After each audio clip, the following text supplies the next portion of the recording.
Hola, muy buenas, ¿qué tal estáis? Yo soy Dani Clos, bienvenidos al canal. Hoy estamos en un lugar espectacular, ¿de acuerdo? No sé si habéis escuchado alguna vez lo que es la carrera de Pikes Peak. Bueno, la tenéis en el vídeo anterior donde os enseñé todo el fin de semana lo que hicimos, la gente que conocimos, los coches, lo que es el tramo para llegar hasta la cima, que llega hasta 4.600 metros y son casi 20 kilómetros de circuito, llamémoslo, es una subida en cuesta. Bueno, me preguntasteis mucho sobre un coche en concreto, hay varios famosos y tal, pero me preguntasteis sobre uno en concreto que es el que tengo aquí detrás, que es este BMW E36 de nuestro amigo James.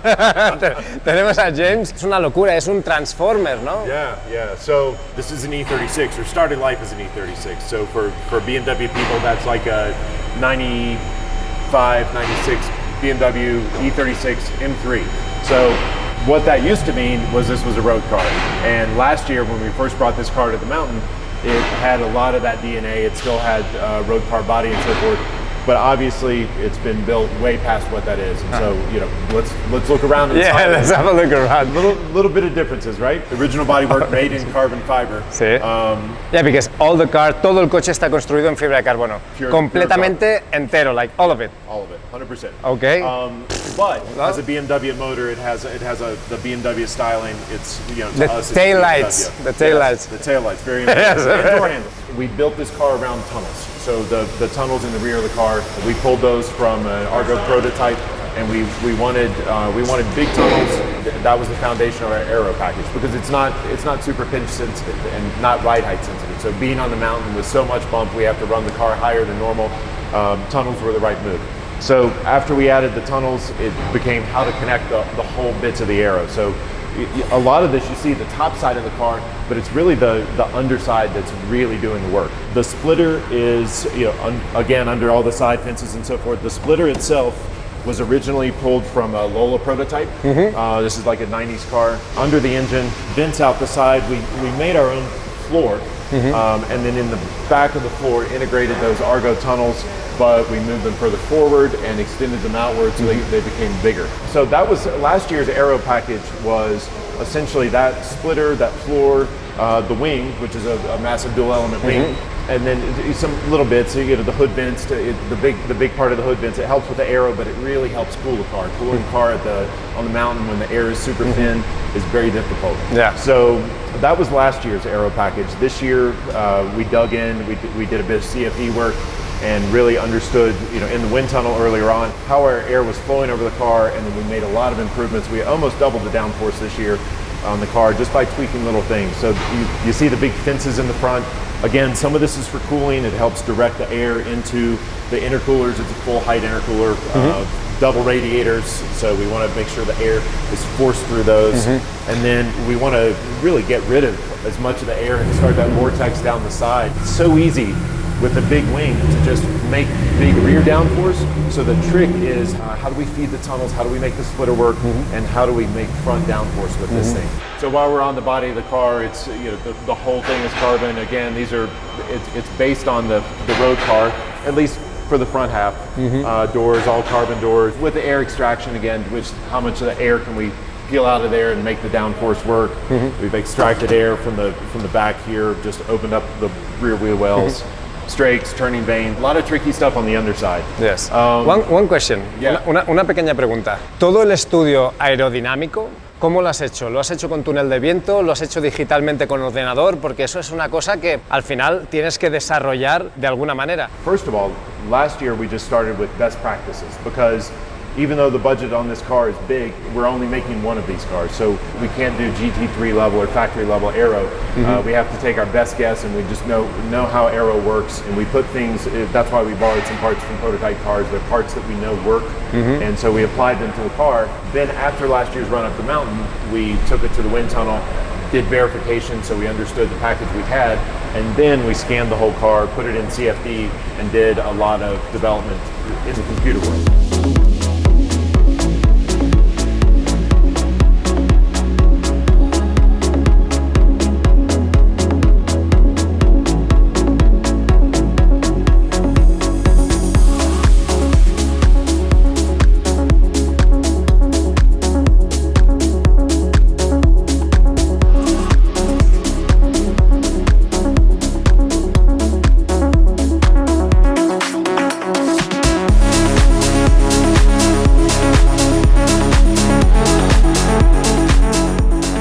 diffuser and the gurney. Like, I mean, there's a lot of things. I mean, you don't miss anything. No te pierdes nada de aerodinámica. Ok, tienes el alerón, que es gigantesco. Es que, fijaros la dimensión. Él es un tipo muy grande, el alerón es gigante. El gurney aquí atrás, que también hace el efecto para que el viento pues, choque aquí. Después el difusor. It's the way of the world in racing. We're defined by rules. So one of the rules on this is a defined wing height, and then more important to us is the setback of the wing. We can only be 12 inches back from the factory bumper. That's what really gives us the front downforce, to be able to get this wing back to pump air out of the tunnels. And so we're not able to do that. We've got max setback on the wing, and that's where this gurney came in, and this piece is actually huge. So we have about 2.5 inches right now of gurney.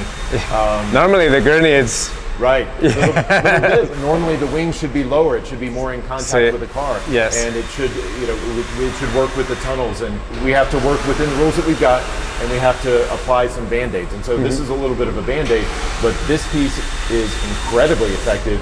This one piece is responsible for maybe 25 to 30% of our downforce. Wow. Because it just makes everything else work. Yeah, 100%. Me has comentado antes que no es solo trabajo aerodinámico encima del coche, sino que también debajo del coche hay un trabajo aerodinámico también hecho, ¿no? Like underneath the car, there's also a lot of work. A lot of work underneath the car, and it's creating low pressure underneath the car, so it's managing that low pressure, maximizing all the, again in the back, the tunnels help, but the strakes in the tunnels really make that air work and come out and create that low pressure in the front of the car, the front center of the car, to maximize downforce. Todos los interiores, como podéis ver, son completamente de competición, vacío. I think that there is something interesting that we can see after this, that is the rear end. ¿No? You might want to see the rear. No, for sure. Vemos que todo está tirado hacia atrás. Lo que han hecho con este coche es llevar todo lo que es el motor y el peso hacia la parte central del coche para tener más estabilidad, más equilibrio, un coche más balanced, right? Right. So we wanted to move the driver back as far as possible. We have the transaxle in the rear. We defined how much fuel it takes us to run up the mountain with the power level we're running. And so we designed the fuel tank, and then we put the seat right up against the fuel tank, and then built the rest of the car forward. So when we initially built this car, it was the factory roof, the factory body. Last year we replaced it with full carbon, but it was built with that in mind. So this was the original firewall, but it's just everything is moved back. It looks like this is not original, right? Well, right. It looks original. Esto básicamente es la parte de fuera. Lo que es el chasis está todo basado en lo que es el roll cage, lo que es la jaula, ¿de acuerdo? Todo el coche va en base a la jaula y todo lo demás lo vemos en fibra de carbono. Al final, esto no es un coche que arranca normal con la llave como podemos hacerlo en cualquier momento, ¿no? Sino que hay un equipo detrás que tiene James, varios, ahora son como 7 mecánicos, una cosa así. Pues vemos el trabajo espectacular en lo que es la parte de atrás. Para la gente que os guste el tema de la mecánica y construir, esto es una obra de arte. This is a work of art, right? Thank you. Yeah, it's super impressive. Wayne Yon, our engineer, designed this, and Rich Grubb, the incredible fabricator, brought it to life. So last year we had a fairly stock suspension, and such limitations on the mountain with the amount of bumps and travel required. We've got 4.5 to 5 inches of travel, and it requires all of that to be able to go over the bumps and through the bumps and not lift the tires from the ground. So last year we had a fairly stock-based suspension in the rear, like a normal BMW. Okay. The E36 suspension. So okay, that's another part we lost. Another part we lost. But so this year we kept our fuel cell, we kept the transaxle and the main chassis of the car, but then from here back was reworked to do a full new suspension. So it's multi-link rear. It has the heave spring, which is super important because we need to have the stiffness for those bumps and the travel for the bumps, but still be able to maintain the corner. Sí, para la estabilidad. Esto me recuerda mucho a cuando yo corría, en monoplazas, en Fórmula 3, este tipo de coches. Normalmente teníamos este tipo de suspensión muy similar, ¿de acuerdo? Entonces, fijaros, normalmente en un coche de calle, el depósito de gasolina va en la parte de atrás y abajo. Y aquí lo han metido en la parte central trasera para igualar y centrar más el peso del coche. Pues tiene modificado absolutamente todo lo que hay en el coche. Y ahora vamos a una de las partes más importantes, que es el motor. Yes. Next level. Vamos para allá. There you go. All right. Perfect. Perfecto. Entonces, pues vamos a ello y que explícanos, James, qué es esto, qué motor llevas. Veo que es un biturbo, pero es que tiene, it has many things on it, right? Right. It's an E36 car. That's the tradition of the car that we wanted to create. But it's also a prototype, and it also pulls heavily from modern GT3 cars. So the engine itself is a GT3 motor or a GT motor. So this is BMW's P63, which is a V8 twin turbo hot V. In GT3 world, this lives at about 550, 600 horsepower. So that was our foundation. Has the dry sump, has all the things we need to race this, but we needed to beef it up for more power. So it's forged rods, forged pistons. We've worked the heads, valve train, WiseTech turbos, big intercoolers. So this engine comes out of the M6, M8 modern BMW cars, which are a lot wider. Even as wide as this car looks with the fenders and so forth, we're still about 4 inches narrow of those cars. So that's really important with frontal area and the cooling capacity. Of course, we're running alcohol, so that helps. That's going to cool everything down just a little bit. We're running E98, which it's a VP race fuel, but it's a measured ethanol fuel. With the alcohol, especially in the mountain where the cooling, again, we have that thin air, and so thin air means low downforce. It means not a lot of air to cool things. We have to think of other ways to cool it, and alcohol helps cool it. And it makes more power, uses more fuel, so that's why we have 26 gallons of fuel to make a 9-minute run up the hill. With all those modifications, now this year we're estimating, just based on where we are with boost and so forth, we're about 1250 at the wheels on the mountain at altitude. We're as much power as we can put down while maintaining the turbo speed. 1250 caballos en un tracción trasera, because it's a rear-wheel drive. Yes, rear-wheel drive, which we have gone to. Again, it's a AA arm front suspension.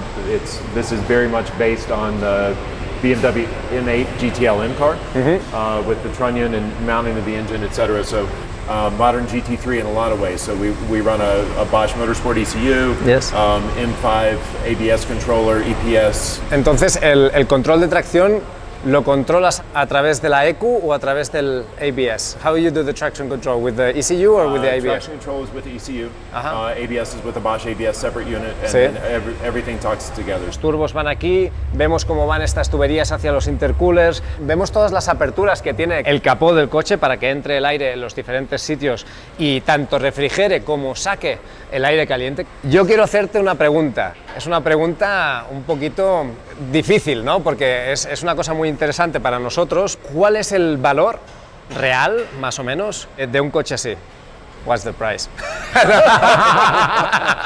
I make it so nice. Yeah. No, but at the end, what's the value of a project like this? ¿Sabes? Yo sé que tienes los patrocinadores, que hay mucha gente que trabaja en este coche porque interesa, pero pensar que esto es un one-off, es solamente un coche que no se va a vender, no es como un coche de GT3 que lo vendes a muchos equipos, sino que it's a one-off. Aproximadamente el valor de un coche así, ¿qué puede ser para Pikes Peak? Rough number, $1 million.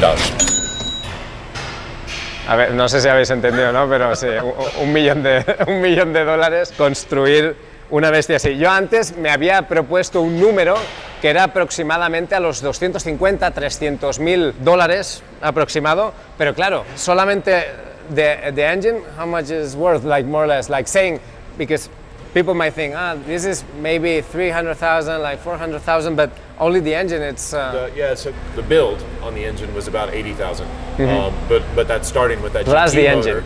So the GT motor, I think it's like 50 for a rebuild, but I think if you have to buy all the pieces, the initial is around 100 on just the motor. So, and that's what we start with. But you know, it's like the price tag of all the things. But the most important thing, as it always is when you're doing these one-off cars, is the hours involved and the people involved. Eso es lo más, lo más caro y lo más importante. Es decir, because the hours, it doesn't have price. If it was the hours of someone that you contract. Right. To build it from an external person. Right. So on a typical race car, lower level race car, we'll spend 250, 300 hours. Yes. To build a car. On a high level race car, we'll spend that's still fairly stock based, and within a nice box, maybe that's 800 hours or maybe 1,000 hours. This is Mil horas. 5,000 hours, and it's 4.5 years of building, and it's not it's not just nights and weekends. It's building. It's constantly working. Sí, pues eso, el proyecto ha durado 4 años, ¿no? Un proyecto así es como empieza, tienes un objetivo, pero claro, tú ves que puedes ir mejorando, ¿no? When you reach that level that you want to reach, you realize like, hey, maybe we can like give more and more and more and more and more, right? It's what happened, I guess. This year was when we ran it last year. I knew that there were flaws, and it didn't execute at the level we wanted to. Not on the mountain. It was very good on a racetrack, but it wasn't a cohesive car, and I just felt like we could go further. So I know where we can go further now. Yes. It's a matter of, are we going to take that journey? James, oye, muchas gracias. Billy, thank you very much for your time and for showing us aquí en el canal esta bestia. Él es un pilotazo, tiene un cochazo y ya sabéis, si os gusta este tipo de vídeos, seguid el canal y darle un buen likeazo. Gracias por compartirlo. Adiós. Adiós.